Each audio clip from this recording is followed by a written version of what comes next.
How to share PowerPoint presentation document as a link to Gmail. Hello guys, so all what you have to do is simple. Just go to PowerPoint. Now choose the document that you want to share. For example, I'm gonna choose this one, click on it, and it will take you right here. Now go to the top, click on the share option here, click on this little icon, and now click on click on the share as a link.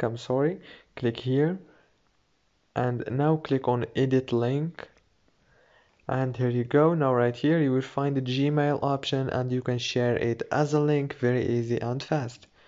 You can also, if you didn't find Gmail here, just swipe right like this until you find it. If this video was helpful, please don't forget to like and subscribe. See you later.